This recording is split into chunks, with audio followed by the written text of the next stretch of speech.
I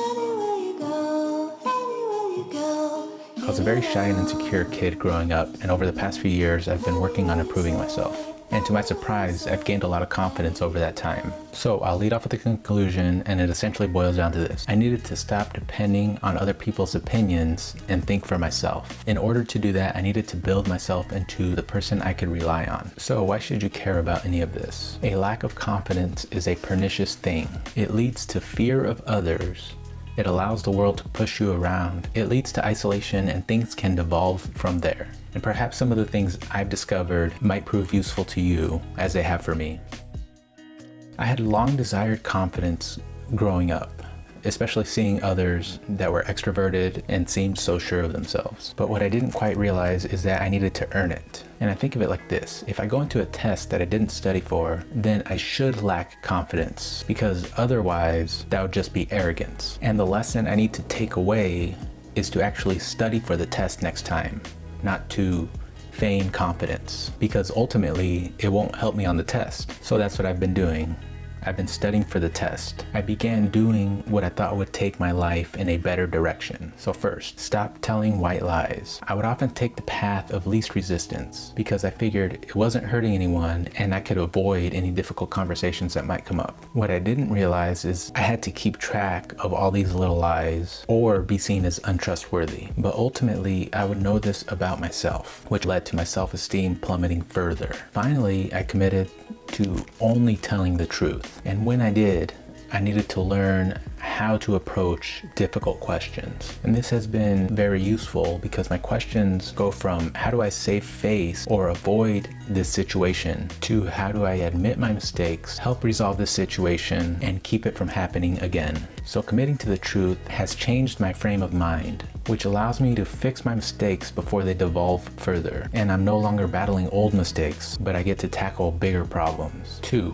Learn my own lessons. I have lived in my head for far too long, and there's no telling which ideas are brilliant or complete garbage if I don't apply them to the real world. And not just my ideas, but ideas that I pick up from other people. I finally realized the best way to figure out what's real is to try these things for myself. And this is where running has proven useful. Trying to get myself out of bed to run was awful, especially on days I didn't feel like it. I thought it might be good for me, but I didn't know how to get myself out to actually do it. So it was a perfect grounds to learning how to work with myself. And any ideas were welcome as long as they got me out of the house and got my feet moving. I have run a few marathons now, and it's still a challenge to get myself out of bed and onto the road, but I continue to learn and set systems up so that I can be successful. And that's not even to mention the health benefits that come along with running, which would make anyone more confident in what they're doing. 3. Finding my purpose. Growing up with little money, I was familiar with the problems that this created.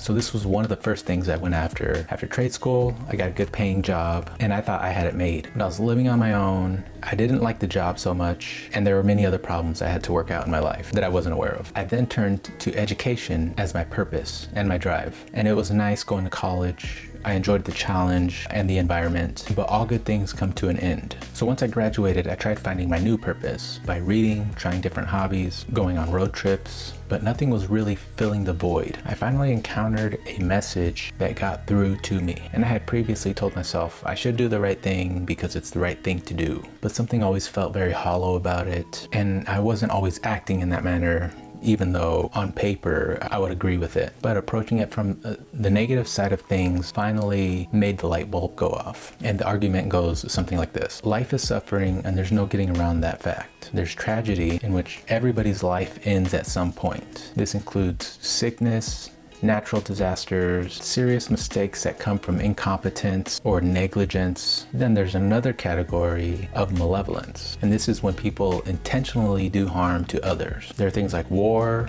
hunger for power, revenge, and I believe there are truly evil people in this world that want to see it all burn. At least in my own life, I know I'm capable of relieving some of that suffering. With diet and exercise, I could stave off many illnesses. If something breaks around the house, I can go and fix it. If I'm resentful or angry, I can work with myself to resolve that problem. Once I am capable of resolving issues with myself, then I might help others around me because they face similar issues. And as I become more capable and more competent, I can then start to help a larger group of people around me. And there's no telling how big of a positive influence I can have if I can continue to develop myself. And that's a very exciting prospect. So I have my purpose, and it's to make things the best that I possibly can. So then the questions that run through my mind are, what's the best thing I could be doing at this moment? And how do I work with myself to actually do those things? So that's the adventure I'm on. And how does this relate to confidence? The more I look to make things better, then the more I act in that manner, then the more self-esteem that I build. And by committing to the truth, I'm always looking for where I'm in error so that I can admit to it